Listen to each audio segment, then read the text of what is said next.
Millions of frontline workers keep our economy running and are provided with the latest technology to do their jobs. But digital adoption, especially by frontline workers, is really hard. This is Frontline Innovators. We explore how to overcome challenges and achieve success when we empower our essential workers. I'm Justin Lake. And I'm Gene Signorini. Together, we speak with experts who are leading the way and driving digital transformation to the front line. This podcast is sponsored by Skillful, on a mission to help frontline workers learn and use the technology needed to succeed in their jobs. Welcome to the Frontline Innovators podcast. I'm your host, Justin Lake, and I am super excited about today's episode because, or among the many reasons, our guest today has AI in her title. So I know everybody's going to be excited about that. Let me introduce you to the IT Director of Generative AI Initiatives at Whitecap, Heather Brizzi. Hello, Heather. Hey, Justin. Nice to see you. I'm really excited to have you on the show today, and I can't wait to explore your title. Somehow we managed to have an entire preparation call for today's session, and that title never came up specifically. It was all the other exciting things about your background that I was excited to explore. So now that we uncovered that, also, we have even more to talk about. So we'll see if we can still capture this all in a single episode. Great. But before we move on, let me ask you what you think is the biggest challenge facing the deskless workforce today. Yeah, I think the biggest thing, and it's not just going to affect the deskless workforce, right? Because technology and the acceleration of technology is impacting us everywhere. I think them most especially, right? Because those types of roles where we might have that consistency or repeatability in the job that they do, this is where we have a lot of opportunities in automation. I agree. And one of the things that you and I touched on that I'd like to actually explore today is really the way that some of those team members feel about the acceleration of that technology. And that's something that I feel like you had really good insights on that I want to share with our audience. So let me pause that there because I have a tendency to just start digging into the questions. Let's take a minute and give everybody a chance to hear from you about your background and what led you to a role with AI in your title for your current employer. Yeah, so throughout my career, I've worked in roles that, face our associates, regardless of how that role worked, in IT. So for me, it's really about how do we create process enablement and, connect that to the people that do the work and leverage technology to do that. So whether it's software technology, whether it's automation technology, this is where, for me, we have the opportunity to be able to meet people right where they are and identify how do we get better at the way that we work. So I think that that's the really cool part. We can solve these problems, but it's not just me, it's all of us together. We need to understand the way that they work and how things work well, and then what gets in the way of good work.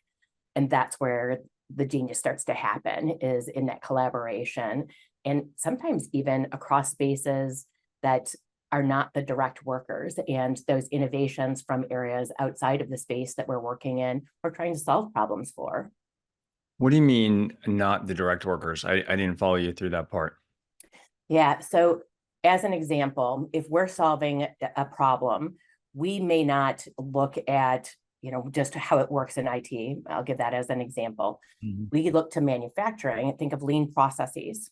So a lean process, that same kind of thing, we can look at software development and say, how might I think differently about how I solve for this? If you've read The Goal, that same method of looking at where people are touching, whatever they're manufacturing down the line, and where are their stoppages and where is their waste. That same thing happens in software development. And we start saying, okay, how many touch points do we have? Who is in the middle of that? So each of these areas, even though you would say they're so vastly different, they have very similar ways of working. To me, it's still operations. And Mm-hmm. at heart, I'm in operations, you Right. know. The other thing I love that you said in explaining the impact of technology is really a focus on the people side of things. And I think that's something that I hope our listeners feel comes through in everything that we're talking about on Frontline Innovators, is that at the end of the day, all of the tech innovation that we're talking about is really about the people. What is the impact to the people?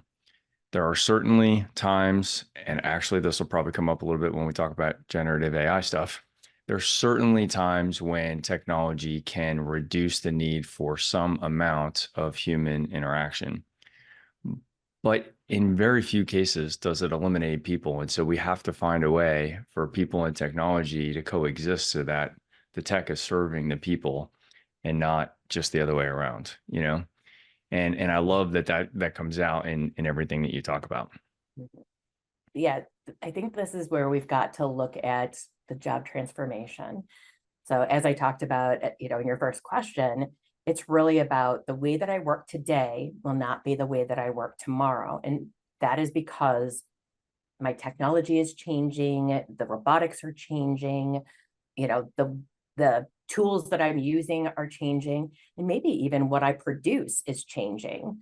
So whether it be the services or a physical product, because of these innovations and these opportunities that we have. So who I might need to hire might look different. And the team that I have today, we've got to be thinking about what skills do they have that will remain important and critical in that transformation, and what skills do they have a gap in, maybe, right? Because they could have it and just not using it in their role today. Right. But then how do I tap into that, understand where I have capability versus where I have to build the ability? Somebody shared an insight with me recently that you're reminding me of, which is that as we look to technology to automate more and more of that which is automatable, this is my term, the work left behind, left remaining for humans is that much more complex and nuanced. Because if it was simple and not nuanced, we could probably automate it and replace the need for some of the people. So this is a really interesting scenario, because then the work that's left for the people is by definition harder, more complicated, requires more human thought, cognitive capability, right, to apply there. And so it's an interesting balance. And actually, I think this is probably a good segue into something else that you talked to me about previously that I really want to dig into. You introduced me to a term that I had never heard of before, and you just talked about robots, but you introduced me to a term where you referred to them as cobot. And I immediately had a sense for what you were talking about. I thought it was a brilliant name. But can you share with us a little bit more about where that name came from and what that really means? Because I think it kind of speaks to the intersection of technology and humans and how those two things collaborate, or people and things collaborate. So think about robotic automation. Like I always think about, think of whatever your favorite car manufacturer is, Mhm. and they have robotic lines, and they're going down. There's no humans on the line. It's just robotics. They might have humans watching, checking, indicators or receiving messaging, but it's totally robotic. And you wouldn't want a human there because it can be dangerous working alongside those robots. Yeah. Then you have a cobot, where it is working in collaboration with a human. And this is where you can have the robot doing a job that it just does right in a certain subsection of your line or on the floor, and it follows, maybe it's on a rail or similar, so that it stays in a place that, again, provides for that safety and your knowledge set, but it works alongside somebody. So there's that job that belongs to the machine, and there may be places at the same time where that job belongs to a human. What might be something that people will connect to, if you're not familiar with manufacturing, is like, let's talk about Amazon. Mm-hmm. Amazon is using robots to go and pull items off of the floor, and deliver it into boxes. And you may have somebody who's checking that physically at the end of a line. But at some point in time, you might have computer vision where it can see that, it knows what those items are, what they look like, the weight of it. Like we use weight all the time in manufacturing. Like at the end of the line, does it weigh what I expect it to within, plus or minus Right. what? Those are the kinds of things that we start thinking about now. How do you continue to automate that? But where's the human belong in the middle of that process? And how do you do that work safely? What do you think is the impact to the people that were in that environment before some of this technology is being introduced? What do you think some of their emotions are, their responsiveness or willingness to embrace some of these new ideas? I think that there's a lot of resistance because it all comes back to the fear side, right? We're human beings, and at the end of the day, we want that physical and psychological safety that comes from knowing that I can provide for myself and my family. And when my job is transforming in a way that I may not understand or can't imagine, I start thinking all of these things about, what if I can't do the job in the new way that it's going to work? Or what if that completely eliminates my job and I don't have the right skills to be able to have a job? And then what happens to me? And then you can start to catastrophize. Then all these terrible things happen. And I've been unemployed for this long period of time. I'm homeless, tell you whatever story you're telling yourself. And this is where we've got to get back to. I've got to be really clear on what my skill set is, what that looks like. And, do I have potential and do I have a willingness to grow with my job? Do you think that those fears and some of the emotional response to this kind of change is different for the men and women in frontline roles in warehousing and manufacturing lines and things like that than it is for the people that work at the corporate office? I think that AI is the great level setter. Um, for those of us in tech, you were like, you're going to have a job forever, no problem. But we Yeah. just showed that as technology starts to innovate, that if you don't have newer skills, the older technology may mean that you don't have a way forward if you haven't been keeping up with some of that change. So high tech companies got hit for the first time in a very big way. And some of it was overhiring from the pandemic, right? Yeah. But some of it was, we need a different kind of skill set. And sometimes we need to go and procure that because I need to move really fast versus I'm ready to, upskill the team that I have. So that's the other thing that I hope organizations are thinking about. And even as frontline workers, I hope that we're asking those kinds of questions of our leaders and getting them to think about it if they're not. I think it's really interesting. I've been asking this question on the podcast since we started the podcast about the differences between the fear with frontline workers versus perhaps their knowledge worker counterparts or, folks that kind of work in an office at a laptop. I think the distinction has been clearer until recently, right? Because the technology and the automation was often replacing, work that was more automatable. The task-driven work that a lot of our frontline employees are typically doing. But I do think generative AI is really maybe thrown that distinction upside down a little bit.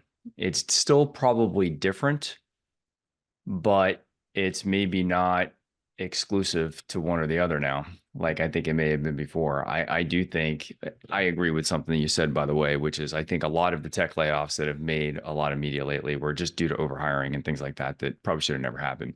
It's easy to attribute some of those things to AI just because that's also, a big newsworthy topic right now. But I think at least a good portion of that is unrelated. But the fact of the matter is, we are able to get more done in knowledge worker roles today, thanks to generative AI. So it's going to have an impact. And it's really interesting to contemplate how those of us in those more traditional knowledge worker roles will perhaps maybe empathize better with folks that have been feeling this way for a long time, right?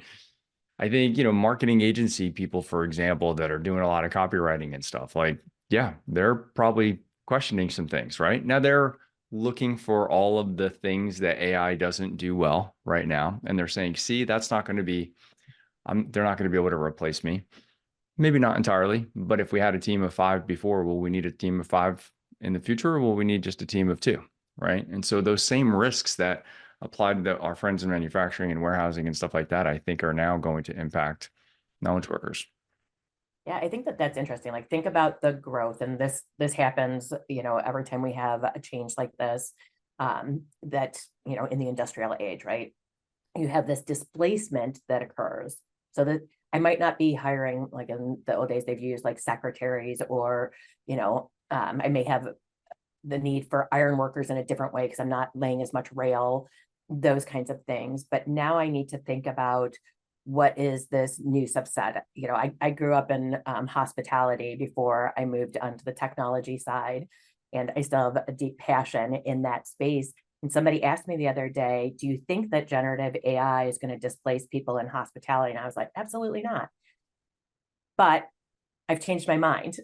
Really I interesting. have, because look at South Korea. If you haven't paid attention there, they have more robots than anywhere else in the world. Hmm. And they're starting to use robots to deliver your food to you at your table.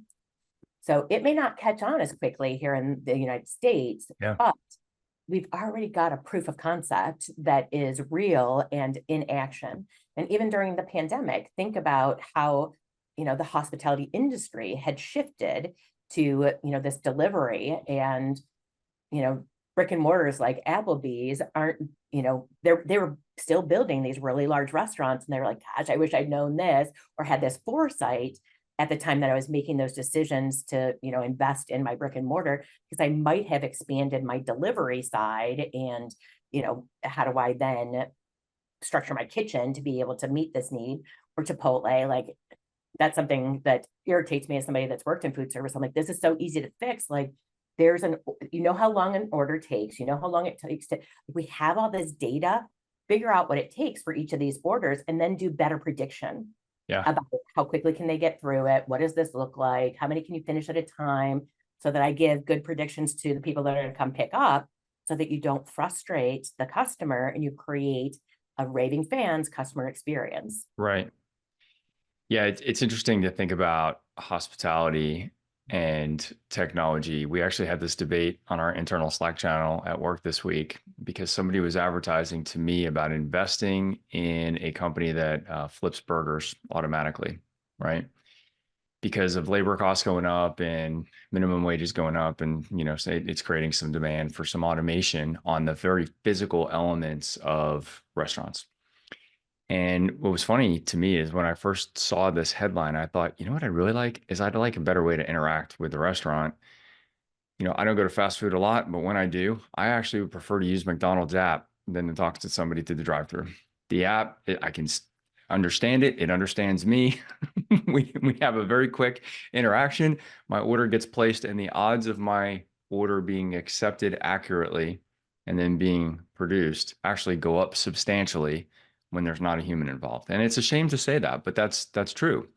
I get to QA my own order there, because I can see the results. Oh, I forgot to, take off pickles, whatever. I can do that right there on my own. And that's actually an easier interaction for me. So I do think it's interesting, as we think about our interaction with the physical world, where there are elements where the tech is actually going to make more sense. Now, would I like it to be a smile from a person who gets my order accurate every time? Of course, I would love that. The reality is, that's not really been my experience. So given my past experience, I'd rather have an inanimate app, you know, But I something. think that means that we've got to reimagine that future. Like we talked about, there's this job displacement, but on the other side, there's this job creation. Yeah. So where are those jobs of the future, and what do we need to be thinking about? Be that you may be an entrepreneur at your organization today, thinking about how can we reimagine the work of today for these workers based on the collaboration with this technology, the augmentation with this technology.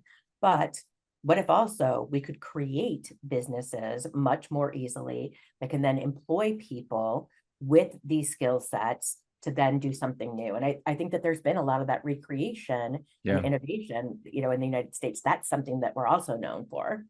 I think it's going to require some real serious thinking too, because I think what's easy to push back on when that topic comes up is, yeah, but the people that were taking orders at McDonald's aren't going to become NVIDIA chip engineers, right? It's like, yeah, okay, that's true. That may not be where, like, yes, there's work being created at NVIDIA right now to engineer the next generation of AI chips and whatever. Yes, that's true. Yes, there's fewer jobs perhaps available in some of these other manual roles. And it's not a one-for-one transition of I used to take orders at McDonald's and now I'm going to reskill so that I can go design chips at NVIDIA. There has to be a different version of that story. And so people who want to push back on that are likely to say what I just said, which is, well, that's never going to happen. So we're just going to put people out of work. But I'd love to read and hear more about some creative thinking about what are the opportunities, what are the new roles that are created as a result that are a good transition to upskill those folks that may have been doing jobs that are now displaced. And I certainly don't profess to have that answer, but I'm curious to hear more. Yeah. So, you've watched my TEDx talk and about building resilience on the Yeah. playground. And this is a new playground for me. So we've moved into AI, but remember I said I started in hospitality. Like my first, W-2 job was at McDonald's, and I learned every single station. And it was like, that was something that I gamified to go and learn every station to get my little, badges. And they had, bronze and gold and Yeah. silver, and you could earn them based on whatever your skill level. But how do we then look at the work that I do today, and what does that then level me into? So I talk about that in the Navy, I learned, my helicopter inside and out, and I knew all of the systems. And because I understood systems and how to troubleshoot them, it took a moment working again in hospitality as a manager, where I was in my office day and having to do reports, and I had a technology challenge. And that technology challenge led me to make that connection that, oh my gosh, I think in systems, computers are systems. Like now I can make this connection to how do I leapfrog from hospitality, customer service, management, leadership? Like this is where I say it's really important to understand the skills that underlie the job, not just your role or your responsibility, but the skill sets there. So what unique skill sets might I have, and how can I employ them in this new way? And that's why I say, like, go talk to other industries, go and read about things outside of the space that you're in today, because you might be like, oh, wait a minute, I do that exact same thing, but I'm doing it in automotive, or I'm doing it in, hospitality or whatever. And then how do I reimagine that work in a new way? And even my own skill set. And I've had to redo this a number of times, is like, how do I tell this new story based on where I've gotten? And I've gotten this opportunity because here's the skills that I bring to the table. Here's the work that I'm trying to do in this role. Like I'm not a business intelligence, analytics, machine learning, AI person. That wasn't my background in technology. I was on the service management and operations side. But what I know is that technology is constantly changing. And what I know is that we have associates that we serve with this technology. So here's a new technology that I'm taking the time to learn and understand. Why is it what it is? What does it do? What problems does it solve? What problems does it solve in the industry that I'm serving in today? How could I look at other industries, leverage that to then apply into this that maybe we're not thinking about? That whole, like, I always call it the working girl analogy. If you've ever watched that movie, that's how my brain works. Is I read this story, I heard this thing on the news, and then, I was doing this thing and I was like, oh, what if we, and I have that what if we moment, and then I carry that through. Okay, so now take that what if we moment and what does it look like? And then dig down into that creation. A lot of what you just talked about, especially as it relates to the people that, so let me start this over again.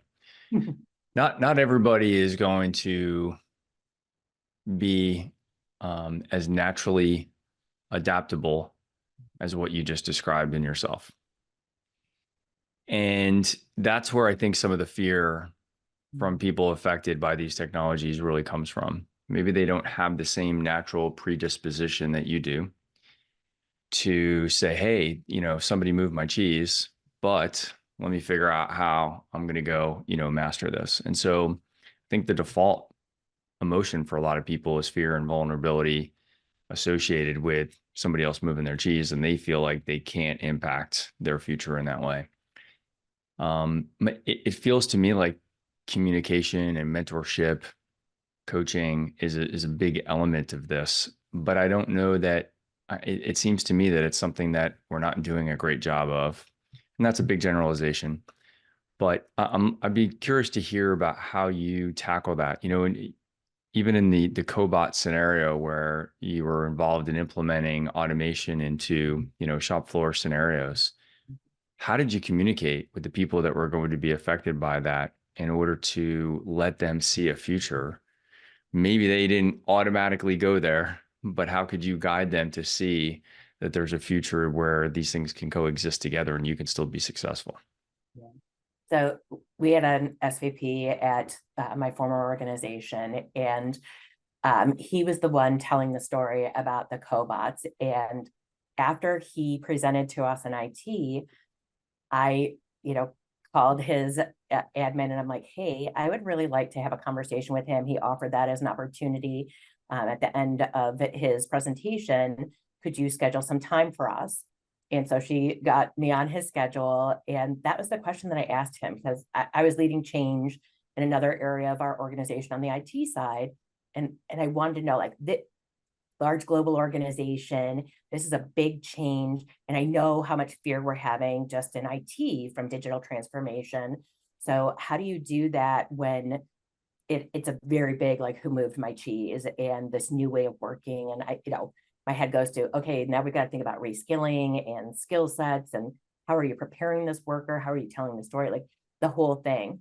And what I loved that he shared with me is that they try and keep it super simple.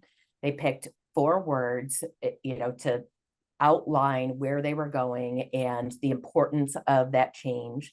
And part of that story is back to that, what's in it for me?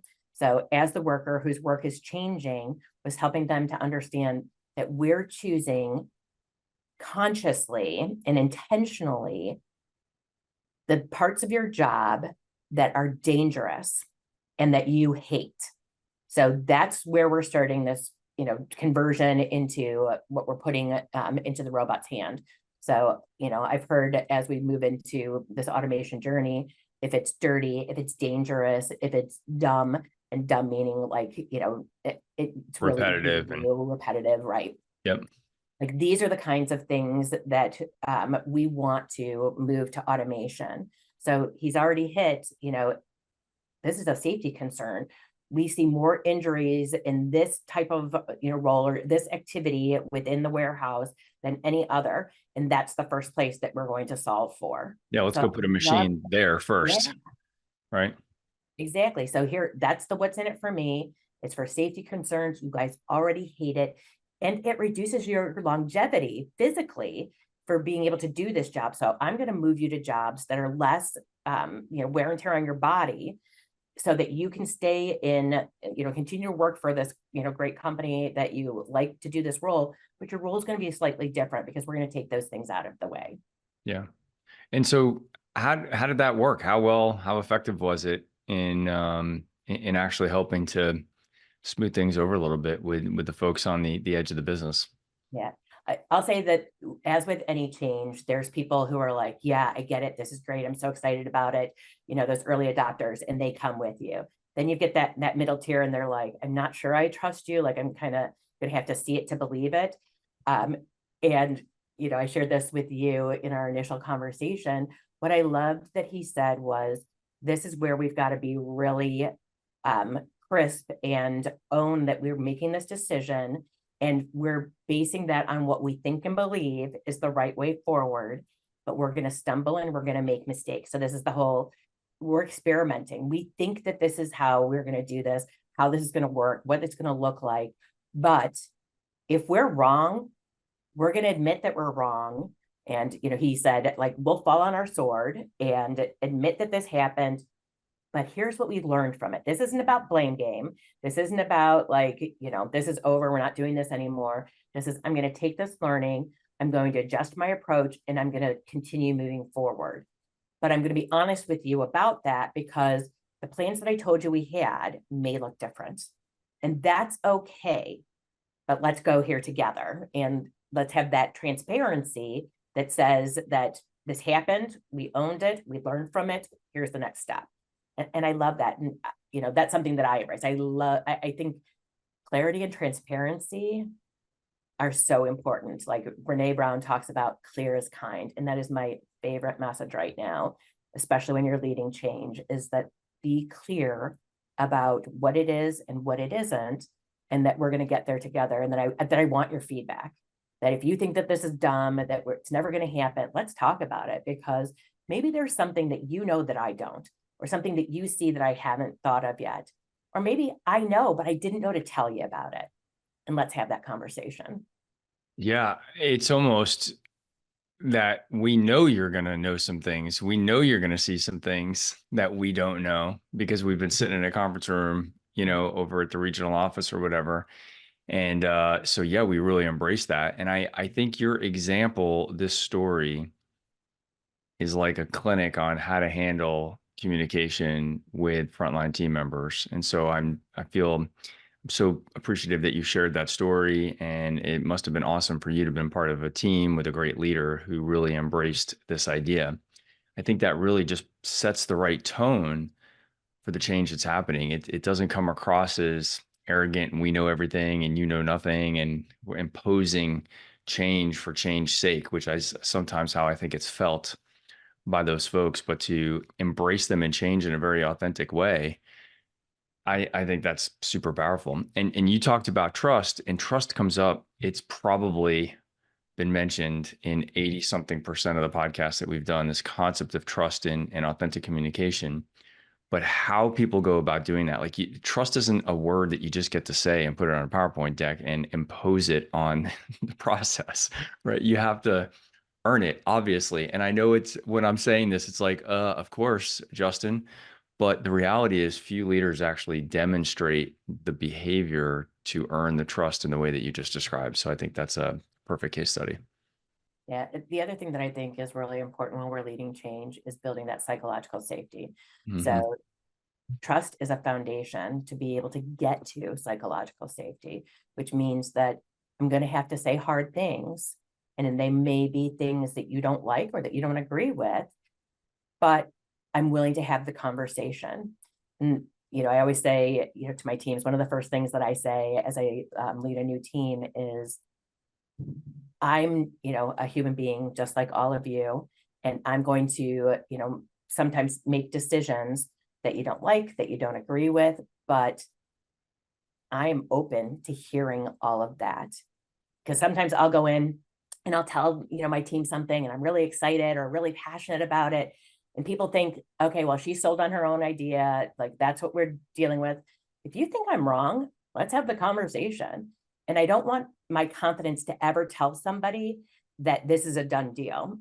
But I'll also say there are going to be times that we're going to make a decision that you may not like or agree with, but I'm asking you to go on this journey with me. So I'm asking you to give me trust where you may not have the background to believe me, but hopefully I'll be able to show you along the way that I am trustworthy, and that if we need to adapt and adjust, we will do so.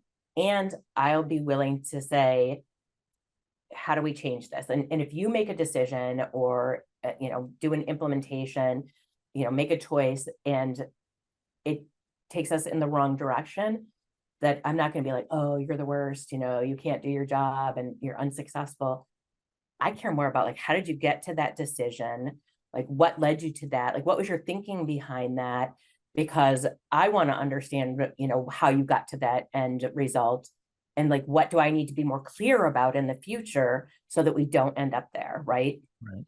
No, that is truly authentic leadership. And it requires trust going in both directions in order for that to be effective. And again, that's something that we can't just put in a PowerPoint deck. It's something that we have to earn through our behavior and through those interactions. I think as I heard you describing your style of communicating with confidence, I realize I may have that same impact sometimes because I probably have more confidence sometimes than my competence should warrant.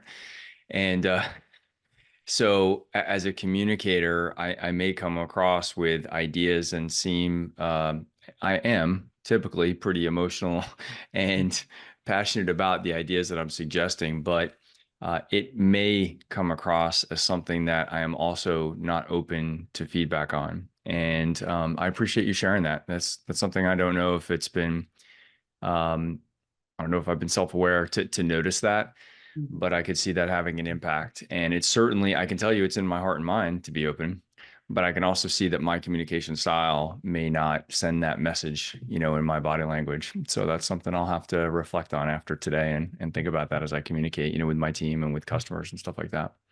Yeah, and even asking for that feedback, because I've sat down with team members, like my first time leading other managers and leaders, I sat down with them and had to have that direct conversation to say, I feel like you've got ideas and things that you want to say in the room and that you're holding back.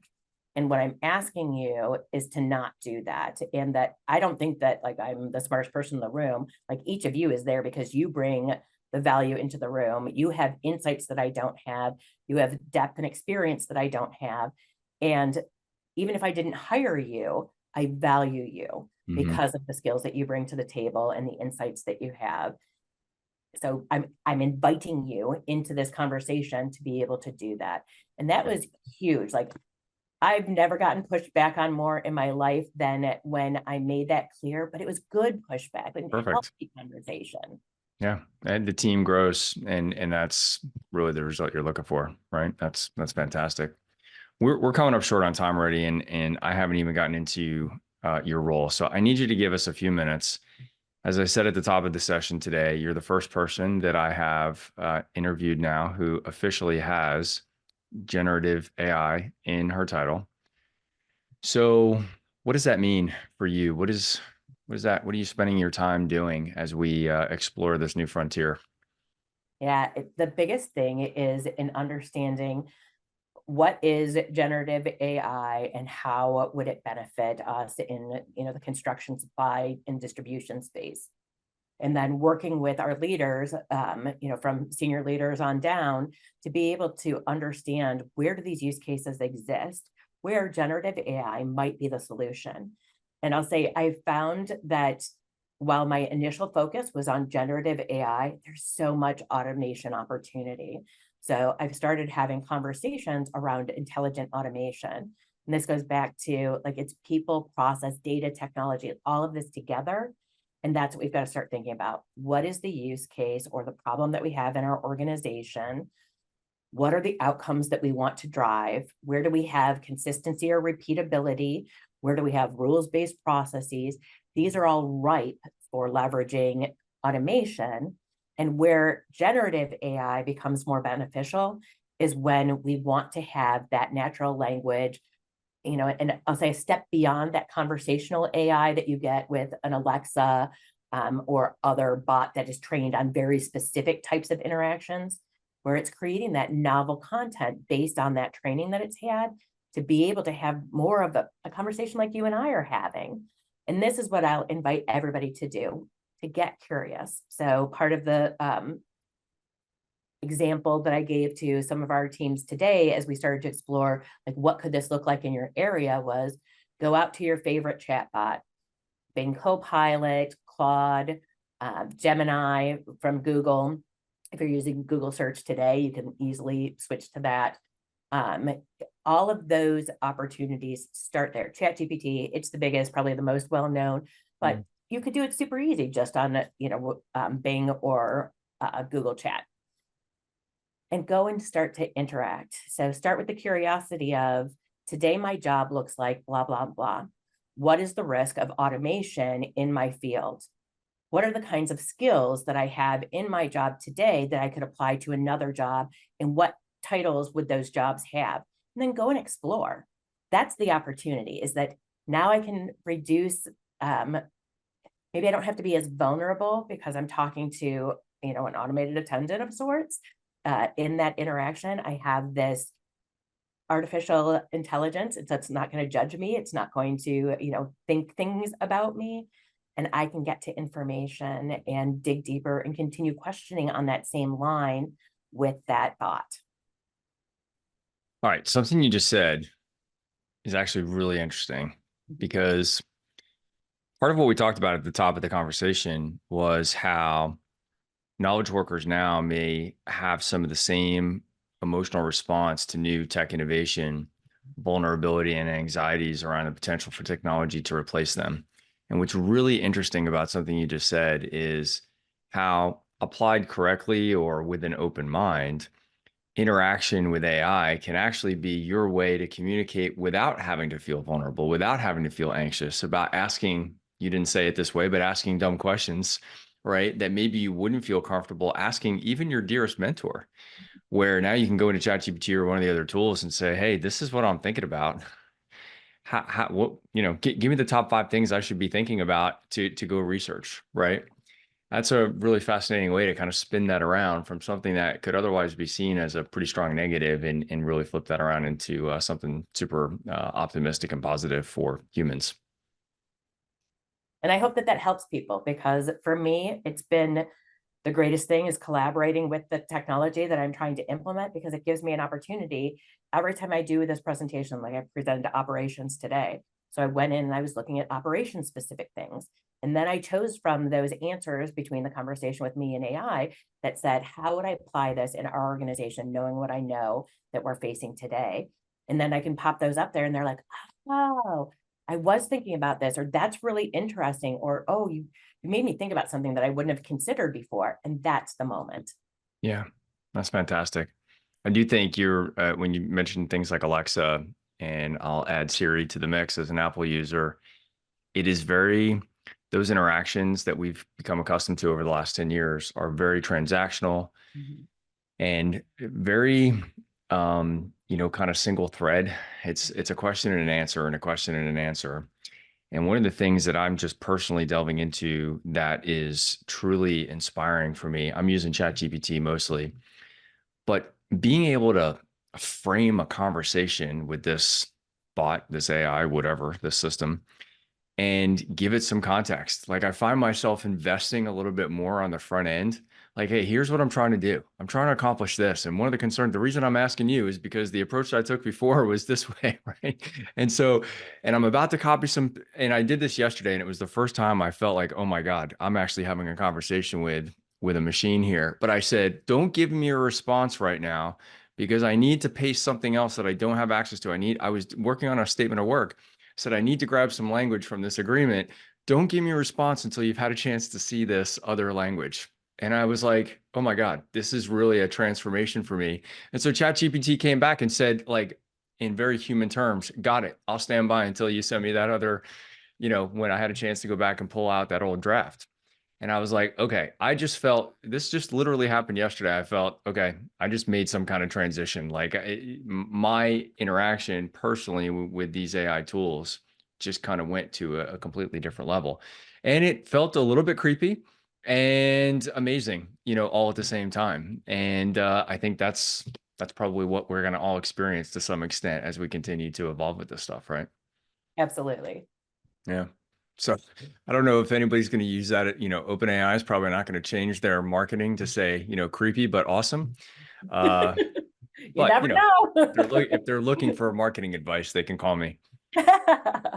Thank you so very much for this conversation. I feel like we could have had an entire episode just on generative AI, and I really enjoy being able to keep this podcast focus on the human elements of that. And I think AI is a really interesting thing, especially with frontline workers. I know that they've been intimidated by technology for a long time, and many organizations that we work with in my day job are in their 3rd or 4th generation of technology. Relatively speaking, they were rudimentary compared to what we'll see in the future. I also think that some of the things that we're hoping for from a Gen AI standpoint to completely transform field service and completely transform delivery operations and stuff like that, it's not going to happen as fast as, some of this hype cycle might indicate right now. So there is still some time and still a need to do physical things in the world. But it's a fascinating topic, and I appreciate you coming on to share your perspective on that with us today. It's my pleasure. It's been really good. So we're going to have to, for our audience, we're going to have to wrap this up. But thank you so much for investing the time with us to explore others' experiences and ideas around technology adoption, specifically with the frontline teams. Hopefully you can take an idea from today and put it to work with the frontline teams that you support. Unless this is your first episode of Frontline Innovators, you probably already know that this podcast is sponsored by Skillful, the only end-to-end systems training platform that's optimized for frontline operations. You can learn more about what we're doing over there and how we can help you solve your frontline systems training challenges by visiting skillful.com. That's SKYLLFUL.com. Thank you so much. And Heather, I appreciate your time today. Thanks, Justin.